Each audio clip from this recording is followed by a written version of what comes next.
ఈరోజు మనము ఆర్యుల గురించి నేర్చుకుందాము. ఆర్యులలో ఆర్య సంస్కృతి.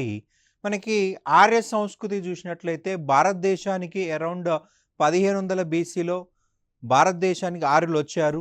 1500 బీసీ నుంచి 600 బీసీ వరకు ఆర్యుల కాలాన్ని ఆర్య సంస్కృతి అని చెప్పేసి అంటాము. రైట్ 1500 క్రీస్తు పూర్వం 1500 నుండి 600 కాలము. రైట్ ఈ యొక్క సంస్కృతిని ఆర్య సంస్కృతి లేదా వైదిక సంస్కృతి అని కూడా అంటారు. ఈ సంస్కృతిని 2 భాగాలుగా వర్గీకరించడం జరిగింది. రైట్ 2 భాగాలుగా తొలివేద సంస్కృతి, మలివేద సంస్కృతి. ఎందుకలాగా అంటే తొలివేద కాలం నాటి పరిస్థితులు మలివేద కాలంకి వచ్చేసరికి తలకిందులైపోయాయి. తొలివేద కాలం చూసినట్లయితే క్రీస్తు పూర్వం 1500 నుండి 1000 బీసీ వరకు అని చెప్పాల్సి ఉంటుంది. రైట్ మనకి మలివేద కాలం చూసినట్లయితే క్రీస్తు పూర్వము 1000 బీసీ నుంచి క్రీస్తుపురం 1000 నుంచి 600 వరకు. రైట్ 600 వరకు ఉన్నటువంటి కాలం అని గుర్తుపెట్టుకోవాలి. తొలివేద సంస్కృతి, మలివేద సంస్కృతి అని చెప్పేసి ఇలా 2గా విడగొట్టాం. ఎందుకంటే తొలివేద కాలంలోని పరిస్థితులు మలివేద కాలంకి వచ్చేసరికి తలకిందులు అయిపోయాయి. అందుకే ఇలా డివైడ్ చేసుకున్నాం అన్నమాట. ఇక తొలివేద సంస్కృతి, దీన్నే ఋగ్వేద కాల సంస్కృతి అని కూడా అంటారు. సింధు నది, సరస్వతి నదుల ఆధారంగా చేసుకొని భారతీయ ప్రజలు భారత వాయువ్య ప్రాంతంలో ఈ యొక్క ప్రజలు నివసించారు, సంస్కృతిని అభివృద్ధి చేశారు. తొలివేద కాలంలో ఆర్యులు తెగలుగా వాయువ్య ప్రాంతంలో స్థిరపడ్డారు.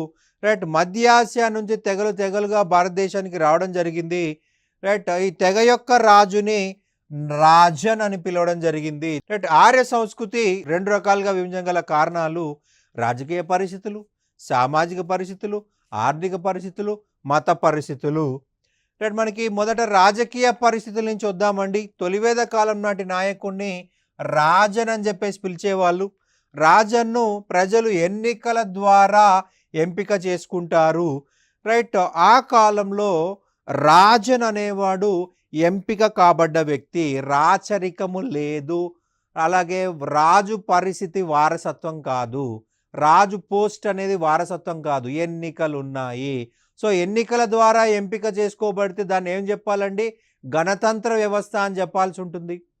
రైట్ రిపబ్లిక్ వ్యవస్థ అని చెప్పాల్సి ఉంటుంది. ఎన్నిక ద్వారా తెగలోని బలవంతుణ్ణి రాజుగా ఎంపిక చేస్తారు. మెంటల్గా బలవంతుడై ఉండాలి, ఫిజికల్గా బలవంతుడై ఉండాలి.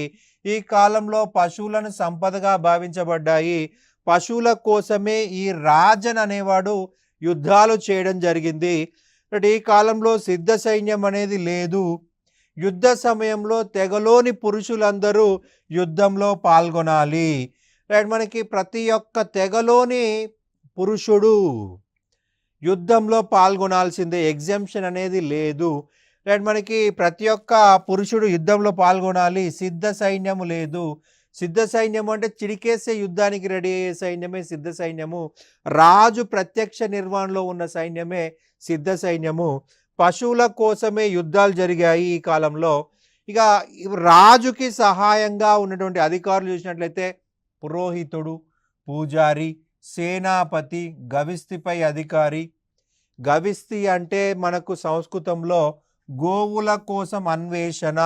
మనకి పశువులే సంపద కాబట్టి పశు సంపద కోసం యుద్ధాలు చేశారు, గోవుల కోసం యుద్ధాలు చేశారు.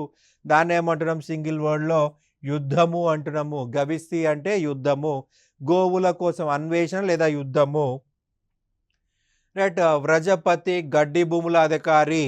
రైట్ పశువులే సంపద అయినప్పుడు పశువులకు ఏం కావాలండి? గడ్డి కావాలి. పశువులు లేకపోతే, పశువులకి గడ్డి లేకపోతే చచ్చిపోతాయి. పశువులను కాపాడుకోవడానికి గడ్డిని కాపాడుకోవాలి. అందుకే గడ్డిని కాపాడుకోవడం కోసం ఒక అధికారిని పెట్టారు, గడ్డి భూముల అధికారి. స్వాప, గూఢాచారి. ఒక తెగ యొక్క సీక్రెట్ ఇన్ఫర్మేషన్స్ని రైట్ కాపాడడం కోసం, లేదా వేరే తెగ వాళ్ళు వీళ్ళపైన దాడి చేస్తున్న ఇన్ఫర్మేషన్ ముందుగా ఇవ్వడం కోసము ఒక అధికారిని పెట్టుకున్నారు. ఆయన పేరే స్వాప. ఇతను వేరే యొక్క శాఖల్లో ఉంటాడు, వేరే తెగల్లో ఉంటూ వాళ్ళ యొక్క సమాచారం ఇస్తాడు. గ్రామాధికారి మరియు రాజుని నిర్ణయించేవాడు. రైట్ రాజు ఎంపికలో ప్రధాన పాత్ర వహిస్తాడు. మనము ఇప్పుడే చెప్పుకున్నాము, రాజన్ అనేటువంటి పోస్ట్ అనేది వారసత్వం కాదు, ఎన్నికల ద్వారా అతన్ని ఎన్నుకుంటారు. ఎన్నికల ద్వారా ఎన్నుకుంటారు. సో, ఎన్నికల్లో రాజన్ని ప్రధానంగా నిర్ణయించేది గ్రామణియే. ఒకవేళ గ్రామణి ఎవరైనా వ్యక్తిని ఇతను రాజుగా పనికిరాడు అంటే అతడు జీవితంలో రాజు అవ్వలేడు. గ్రామణి అనుకుంటేనే అవుతాడు. గ్రామాధికారి అలాగే రాజుని ఎంపిక చేయడంలో నిర్ణయించేవాడు. కింగ్ మేకర్ అని చెప్పాల్సి ఉంటుంది. కింగ్ మేకర్ అన్నమాట. ఈ కాలం నాటి నాయకుడు నియంత కాదు, ప్రజా సంక్షేమాన్ని దృష్టిలో పెట్టుకొని పరిపాలన చేసేవాడు. రైట్.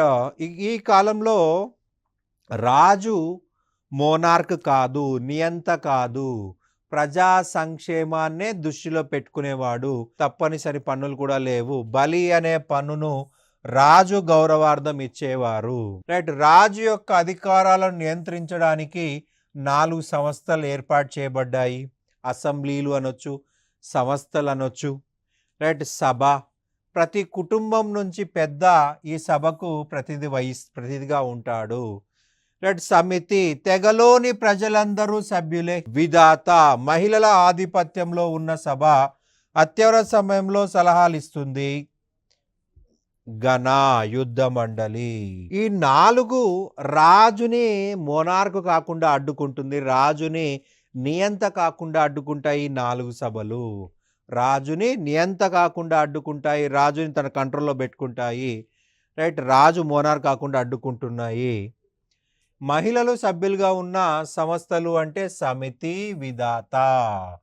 ఋగ్వేదంలో ఒకే ఒక యుద్ధం గురించి వివరించడం జరిగిందండి. అదే దశరాజ్ఞ గణ యుద్ధము. రైట్. ఒకే ఒక యుద్ధం గురించి చెప్పడం జరిగింది. దశరాజ్ఞ గణ యుద్ధము.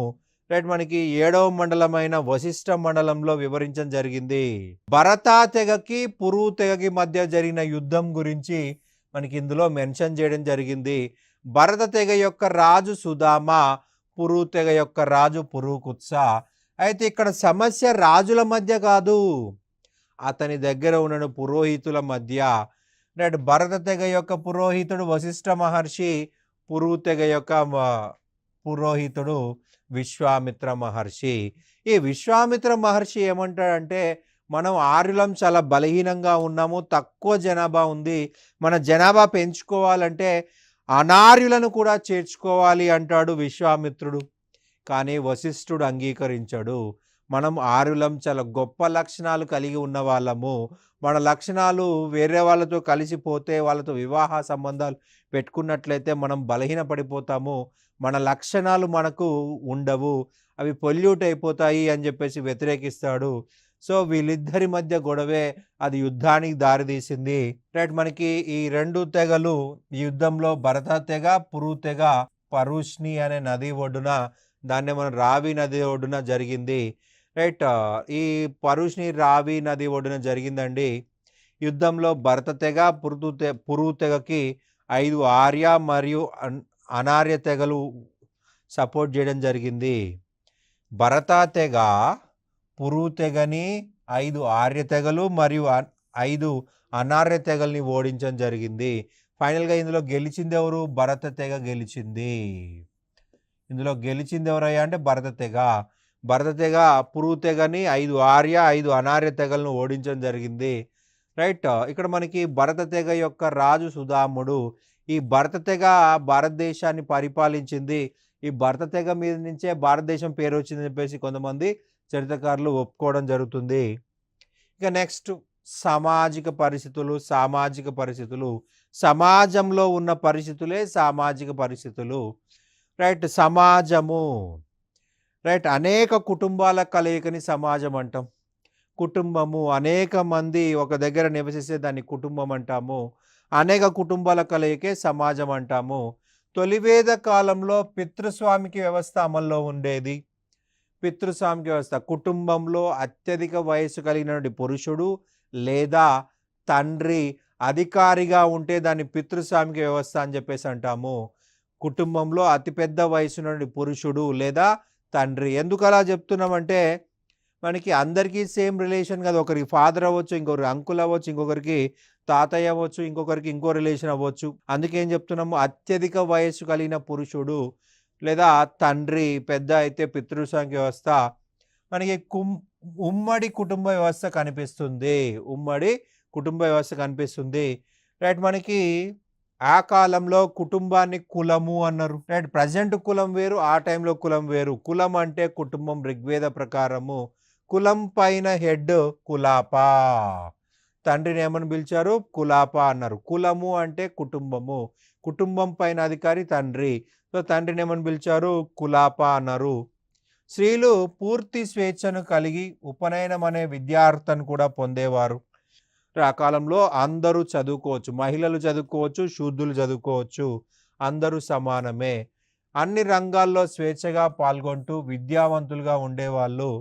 రైట్. ఎగ్జాంపుల్ చూసినట్లయితే విశ్వావర, లోపాముద్ర, గార్గి, రోషనార, గౌతమి వీళ్ళంతా కూడా విద్యని అభ్యసించారు. రైట్. అందరూ సమానమే. మహిళలు తక్కువ కాదు, శూద్రులు తక్కువ కాదు, అందరూ సమానమే. బాల్య వివాహాలు లేవు, సతీ సహగమనము లేదు. రైట్. తొలి వేద కాలంలో అంటే 1500 నుంచి 1000 మధ్యలో బాల్య వివాహాలు కానీ సతీ సహగమనం కానీ లేదు. వితంతు పునర్వివాహాలు ఉన్నాయి. భర్త చనిపోయిన తర్వాత భర్త మళ్ళీ పెళ్లి చేసుకోవచ్చు. రైట్. భార్య మళ్ళీ పెళ్లి చేసుకోవచ్చు. అందులో మొదటిది నియోగ పద్ధతి. నియోగ అంటే భర్త మరణించిన అనంతరం మరలా షరతులతో వివాహం చేసుకునే సాంప్రదాయము. మొదటి షరతు వచ్చేసి వితంతువుకు పిల్లలు ఉండకూడదు. వితంతువుకు పిల్లలు ఉన్నట్లయితే మళ్ళీ పెళ్లి చేసుకోకూడదు. ఎందుకలాగా అంటే ఒకవేళ ఉన్నారే అనుకున్నప్పుడు అప్పుడు మళ్ళీ పిల్లలు పుడతారు. రైట్. ఆ పురుషుడికి పిల్లలు ఉంటారు, మహిళకి పిల్లలు ఉంటారు. సో అక్కడ రైట్ వివక్షత అనేది ఏర్పడుతుంది. ఎవరికి తన పిల్లలకు ప్రాధాన్యత ఇవ్వాలా, అతని పిల్లలకు ప్రాధాన్యత ఇవ్వాలా, ఇద్దరి పిల్లలకు ప్రాధాన్యత ఇవ్వాలా అనేటువంటి సమస్య ఏర్పడుతుంది. పిల్లలు లేకపోతేనే అనే కండిషన్ గుర్తుపెట్టుకోవాలి. రెండో కండిషన్ వచ్చేసి భర్త సోదరుడినే వివాహం చేసుకోవాలి. భర్త సోదరుడినే పెళ్లి చేసుకోవాలి. దాన్ని ఏమంటాం? నియోగ పద్ధతి. ఒకవేళ భర్తకి బ్రదర్ లేకపోతే బయటి వ్యక్తిని పెళ్లి చేసుకోవచ్చు. అప్పుడు దాన్ని నియోగ పద్ధతి అనము. వితంతు పునర్వివాహం అంటాం. ఇక నెక్స్ట్ చూసినట్లయితే 2 రకాల వర్ణ లేదా కులాంతర వివాహాలు ఉన్నాయి. రైట్. అనులోమ కులాంతర వివాహం, ప్రతిలోమ కులాంతర వివాహం. ప్రతిలోమనే విలోమ అని కూడా పిలవచ్చు. అనులోమ కులాంతర వివాహం అంటే అగ్రకుల పురుషుడు నిమ్నకుల మహిళతో వివాహం చేసుకోవడం. రైట్. ఉన్నత కులానికి చెందిన పురుషుడు తక్కువ కులానికి చెందిన మహిళను పెళ్లి చేసుకోవడమే అనులోమ వివాహ పద్ధతి. రైట్. విలోమ వివాహము లేదా ప్రతిలోమ కులాంతర వివాహం అంటే నిమ్న కుల పురుషుడు అగ్రకుల మహిళతో వివాహం చేసుకోవడము. అనులోమ వివాహ పద్ధతి ప్రకారం బ్రాహ్మణ పురుషుడు క్షత్రియ మహిళను కానీ, వైశ్య మహిళను కానీ, శూద్ర మహిళను కానీ పెళ్లి చేసుకోవడమే అనులోమ వివాహ పద్ధతి పైనుంచి కిందికి. అలాగే క్షత్రియుడు వైశ్య మహిళను కానీ, శూద్ర మహిళను కానీ, వైశ్యుడు శూద్ర మహిళను కానీ పెళ్లి చేసుకుంటే దాన్ని రైట్ అనులోమ వివాహ పద్ధతి పైనుంచి కిందికి. ఉన్నత కులానికి చెందిన లేదా ఉన్నత వర్ణానికి చెందిన పురుషుడు తక్కువ వర్ణానికి చెందిన మహిళను పెళ్లి చేసుకోవడమే అనులోమ వివాహ పద్ధతి. తక్కువ వర్ణానికి చెందిన పురుషుడు ఎక్కువ వర్ణానికి చెందిన మహిళను పెళ్లి చేసుకోవడం. శూద్రుడు వైశ్య మహిళను కానీ, క్షత్రియ మహిళను కానీ, బ్రాహ్మణ మహిళను కానీ పెళ్లి చేసుకోవడమే విలోమ లేదా ప్రతిలోమ వివాహ పద్ధతి. రైట్. ప్రతిలోమ వివాహ పద్ధతి. శూద్ర రైట్. అలాగే వైశ్యుడు క్షత్రియ మహిళను కానీ ఆర్ బ్రాహ్మణ మహిళను కానీ, క్షత్రియుడు బ్రాహ్మణ మహిళను కానీ కింది నుంచి పైకి వచ్చినట్లయితే రైట్ దాన్నే విలోమ ప్రతిలోమ వివాహ పద్ధతి అని చెప్పేసి మనకి తెలుస్తూ ఉంది. పైనుంచి కిందికి వస్తే అనులోమ, కింది నుంచి పైకి వెళ్తే విలోమ. ఈ కాలంలో బహుభార్యాత్వము, బహుభర్తృత్వము రెండూ ఉన్నాయి. ఎక్కువ మంది మహిళల్ని పెళ్లి చేసుకోవచ్చు, ఎక్కువ మంది పురుషుల్ని పెళ్లి చేసుకోవచ్చు. పెళ్లి చేసుకున్న తర్వాత భార్య, పెళ్లి చేసుకున్న తర్వాత భర్త. బహుభార్యాత్వము, బహుభర్తృత్వము. సామూహిక భోజనాలు కూడా సమాజంలో ఉన్నాయి. ఎటువంటి అసమానత లేని కాలము తొలివేద కాలము. సమసమాజము మనకి సమసమాజము అనేది చూసినట్లయితే తొలివేద కాలంలో కనిపిస్తుంది. తొలివేద కాలంలో ఎటువంటి అసమానత లేని కాలమే సమసమాజము. ఇక నెక్స్ట్ చూసినట్లయితే ఆర్థిక పరిస్థితులు. తొలివేద కాలంలో ఆర్యుల యొక్క ముఖ్య వృత్తి పశుపోషణ. పశువులని పెంచుకునేవాళ్ళు. పశువులే సంపద. ఎవరి దగ్గరైతే ఎక్కువ పశువులు ఉంటే అతను ధనవంతుడు. గోమత్ అన్నారు. తొలివేద కాలంలో ఆర్యులు రెండో ప్రాధాన్యత వ్యవసాయానికి ఇచ్చారు. వ్యవసాయంలో వాళ్ళు ఎవలు అనేటువంటి పంటని పండించడం జరిగింది. అయితే మన చరిత్రకారులు దీన్ని గోధుమ అయినా అయి ఉండొచ్చు, బార్లీ అయినా అయి ఉండొచ్చు అంటున్నారు. గోధుమ అయినా అయి ఉండొచ్చు, బార్లీ అయినా అయి ఉండొచ్చు అంటున్నారు. తొలివేద కాలంలో వ్యవసాయము ప్రధాన ప్రాధాన్యత కాదు, రెండవ ప్రాధాన్యత ఉంది. పశువులే సంపద, పశు సంపద. పశు సంపదకి ప్రాధాన్యత ఇచ్చారు. ఆయాస్ అనే రాగి లోహంను ఉపయోగించుకున్నారు. ఆయాస్ అనే రాగి లోహంను ఉపయోగించుకున్నారు. రైట్. సువర్ణ నిష్క అనే ఆభరణంను మారకంగా ఉపయోగించుకున్నారు. ఈ కాలంలో నాణాలు లేవు. ఒక వస్తువు ఇచ్చి ఇంకో వస్తువు తీసుకునేటువంటి పరిస్థితి కూడా లేదు. దాని ప్లేస్లో ఆభరణము సువర్ణ నిష్క అనే ఆభరణాన్ని మారకం కింద ఉపయోగించుకున్నారనమాట. రైట్. ఈ కాలంలో మనకి వడ్రంగి పరిశ్రమ ఉంది, కుండల పరిశ్రమ ఉంది, చేనేత పరిశ్రమ ఉంది, లోహాలను కరిగించే పరిశ్రమ ఉంది. రైట్. మనం ఫుడ్ వండుకోవాలంటే ఏం కావాలండి? కుండలు కావాలి. నీళ్లు స్టోర్ చేయాలంటే కుండలు కావాలి. సో కుండల పరిశ్రమ డెవలప్ అయింది. మనకి చలి నుండి, ఎండ నుండి, వాన నుండి మనల్ని కాపాడుకోవడం కోసము ఇళ్ళ నిర్మాణం చేపట్టుకోవాలి. ఇళ్ళ నిర్మాణం కోసము మనకి చేలు కావాలి, డోర్లు కావాలి, విండోలు కావాలి. ఇవన్నీ కూడా ఎవరు తయారు చేస్తారు? వడ్రంగి వాళ్ళు తయారు చేస్తారు. డోర్లు, విండోలు. సో వడ్రంగి పరిశ్రమ కూడా ఉంది. అలాగే లోహాలను కరిగించి వస్తువులు తయారు చేయడం.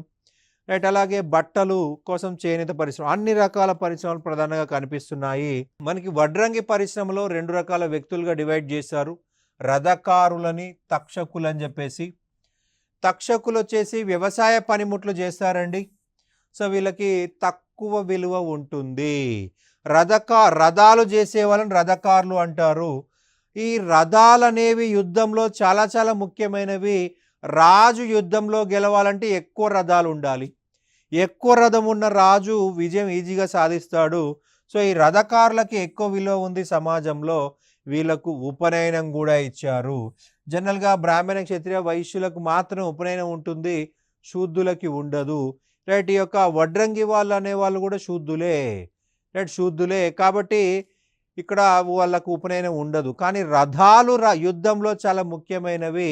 ఎవరైతే రథాలు తయారు చేస్తారో వాళ్ళకు మాత్రం ఉపనయనం ఉంది, వాళ్ళకు ఉన్నత హోదా ఇచ్చారనమాట. మనకి తక్షకులు వ్యవసాయ పనిముట్లు చేస్తారు. సో వీళ్ళకి సరి అయిన విలువ లేదు. రైట్. ఉపనయనం కూడా లేదు.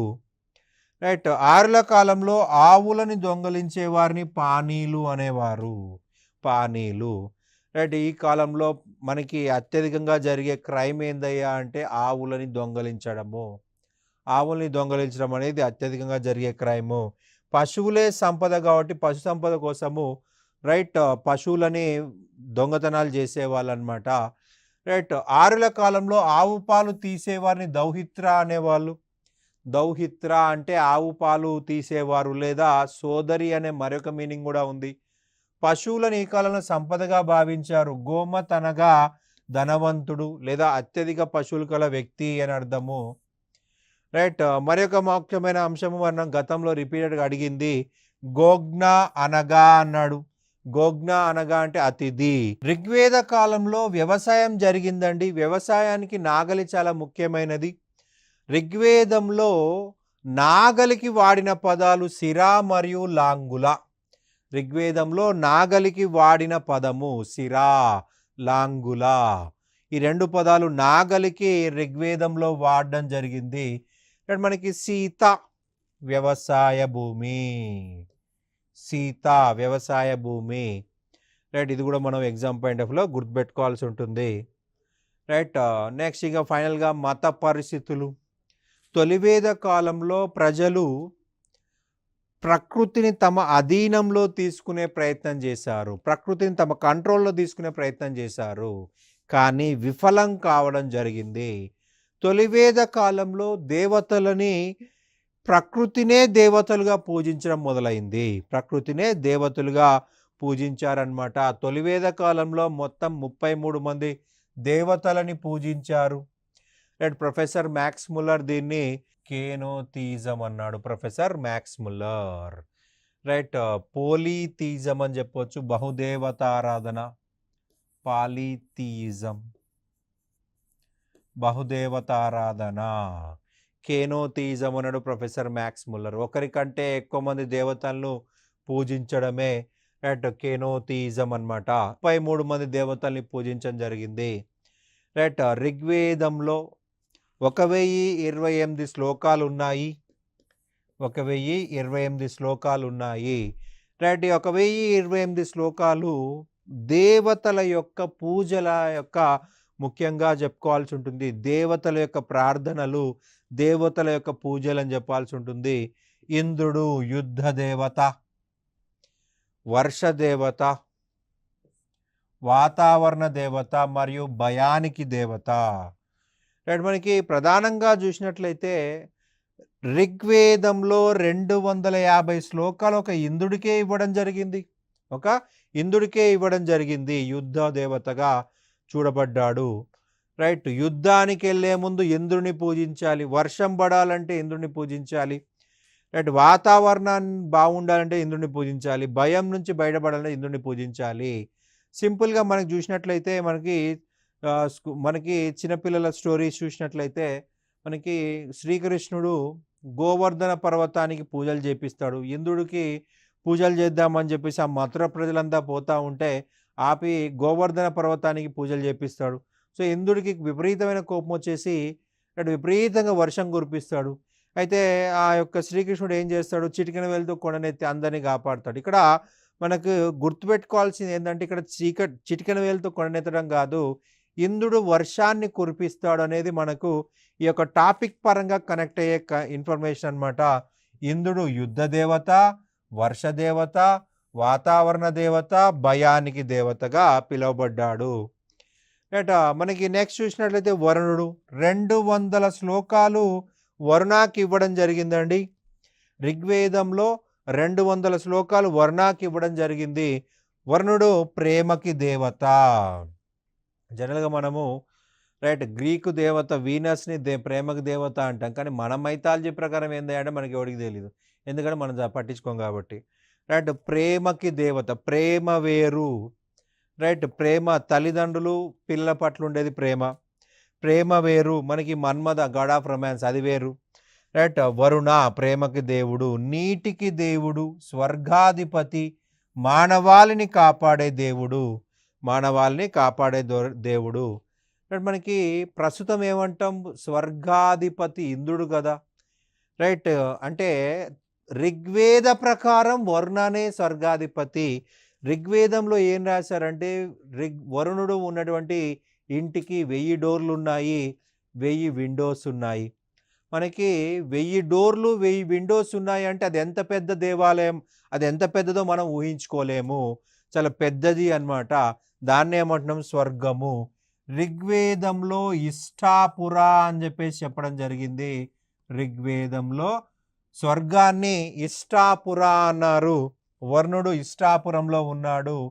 రైట్. ఇతనితో పాటు మిత్ర అనే దేవత కూడా స్వర్గంలో ఉంటాడు. రైట్. 1000 డోర్లు 1000 విండోస్ ఉంటాయి ఈ యొక్క ఇష్టాపురానికి లేదా స్వర్గానికి. మానవాల్ని కాపాడే దేవుడు. ఇతని చేతిలో ఒక అసురులను నాశనం చేయడం కోసం ఒక యమపాశం లాంటిది ఉంటుంది. అసురులను నాశనం చేసేవాడు. రైట్. సురాపానం చేయని వాళ్ళు అసురుల్ని నాశనం చేసిన వాడు వరుణుడు అని చెప్పేసి చెప్పడం జరిగింది. అసురమర్దన అనేది ఇతని యొక్క బిరుదు. అసురమర్దన. రైట్. మనకి ఇంద్రుడికి పురంధర అనే బిరుదు ఉందండి. పురములను నాశనం చేసేవాడు ఇంద్రుడు, పురంధర. ఇంద్రుడికి పురంధర అనే బిరుదు ఉంది. పురముల్ని నాశనం చేసేవాడు పురంధరుడు. రైట్. అసురుల్ని నాశనం చేసేవాడు అసురమర్దన, వరుణ. ఇంద్రుడు నగరాలను నాశనం చేసేవాడు పురంధర అని చెప్పేసి మెన్షన్ చేయబడింది. ఇక నెక్స్ట్ చూసినట్లయితే అగ్ని. ఇతనికి కూడా 200 శ్లోకాలు ఇచ్చారండి. రైట్. భగవంతుడికి భక్తుడికి మధ్య వారధి. మనకి యజ్ఞయాగాలు పరిశీలించినట్లయితే యజ్ఞగుండంలో అగ్ని ఉంటుంది. దేవతలకి ఆహారం యజ్ఞం ద్వారా వెళ్తుంది అని చెప్పేసి మనము పాలు, పెరుగు, నెయ్యి రైట్. వివిధ ఫుడ్ అంతా కూడా మనం యజ్ఞంలో వేస్తాము.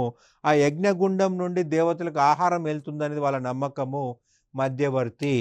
రైట్. సోమ ఋగ్వేదంలోని 9వ చాప్టర్ అంతా కూడా సోమదేవుడికి ఇవ్వడం జరిగింది. మొక్కలకి దేవుడినా, మొక్కలకి దేవుడు. అదితి దేవతల యొక్క తల్లి, దేవతలకే తల్లి అదితి.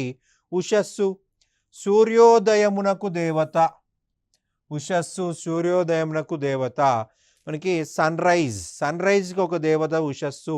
మారుత్స్ పిడుగుల దేవత, పిడుగులు కురిపిస్తుంది మారుత్స్, పిడుగులు కురిపించే దేవత. దయూస్ ఆకాశ దేవత, ఆకాశ దేవత. మనకి సావిత్రి చూసినట్లయితే సావిత్రి వెలుతురు దేవత, వెలుతురు దేవత. మనకి ఋగ్వేదంలో అత్యంత పవిత్రమైన మంత్రము అంటే గాయత్రి మంత్రం అంట. మీ గాయత్రి మంత్రాన్ని సావిత్రి అనే దేవతకు ఆపాదించడం జరిగింది. గాయత్రి మంత్రము సావిత్రి అనే దేవతకి ఆపాదించడం జరిగింది. వెలుతురు యొక్క దేవత. యమ, యమ యముడు. రైట్. ఋగ్వేద ప్రకారం మొదట మరణించింది యముడే. రైట్. యముడే. రైట్. ఇతను పాతాళ లోకానికి వెళ్ళిపోయి లేదా నరక లోకానికి వెళ్ళిపోయి నరకానికి రాజు అయిపోయాడు. యమ ధర్మరాజు అయిపోయాడు. నరకాన్ని అంతా కూడా అతని కంట్రోల్లో పెట్టుకుంటాడు. ఋగ్వేద ప్రకారం మొదట మరణించింది యముడు. ఋగ్వేద ప్రకారం మొదట మరణించింది యముడు. రైట్. అలాగే పృథ్వీ భూదేవత, పృథ్వీ భూదేవత. ఇలా మనకి 33 మంది దేవతలు ఉన్నారు. మరి ఈ 33 మంది దేవతలుని ఎందుకు పూజలు చేశారు? రైట్. ఏ పర్పస్తో పూజలు చేశారు అనేది మనము గుర్తుపెట్టుకోవాలి. రైట్. మనకి ఎవరు కూడా ఏ విషయము ఏది కోరకుండా పూజలు చెయ్యరు. రైట్. మనము ఫర్ ఎగ్జాంపుల్ రేపు ఎగ్జామ్ ఉందంటే ఈరోజు గుడికి పోతాం, అప్పటి వరకు గుడికి పోనే పోం. ఎందుకు పోతాం? ఎగ్జామ్లో మంచి మార్కులు అనే తోటి మనం గుడికి పోయి దండం పెట్టుకోం, లేకపోతే మనకి మంచి మార్కులు రావని భయపడతాం. అంటే ఇక్కడ భయం అనేది మనలో ఉంది. అందుకే భయం నుంచి బయటపడడం కోసం గుడికి పోతున్నాం అంతే, అంతేగాని భక్తితో కాదు. అంటే వీళ్ళు కూడా ఎందుకు వెళ్ళారు, ఎందుకు పూజలు చేశారని చూసినట్లయితే భౌతిక సంపదల కోసం ఆర్యులు దేవతల్ని పూజించడం జరిగింది. భౌతిక సంపదల కోసం ఆర్యులు దేవతల్ని పూజించారు. రైట్. పశు సంపద కోసం మరియు పుత్ర సంతానం కోసం. మనం ఏం చెప్పామండి? తొలివేద కాలంలో పశువులే సంపద, పశు సంపద అని చెప్పేసి అన్నాము. పశు సంపద కోసం దేవతలని పూజించడం జరిగింది. రైట్. పుత్ర సంతానం కోసం యుద్ధంలో పురుషులనే ఉపయోగించుకోవాలి. పుత్ర సంతానం యుద్ధంలో మనకి పురుషులు మాత్రం ఉపయోగించుకున్నారు. అందుకోసం పుత్ర సంతానం కోసం పూజలు చేశారు. రైట్. ఆరులు తినే ఆహార పదార్థం అపూప, తృణధాన్యాలతో తయారు చేసిన ఒక రకమైన తీయని పదార్థము. రైట్. ఇది మనకి ఆరులకు సంబంధించిన సమాచారము. ఈ యొక్క టాపిక్లో మనము తొలివేద కాలం గురించి నేర్చుకున్నాము. Thank you.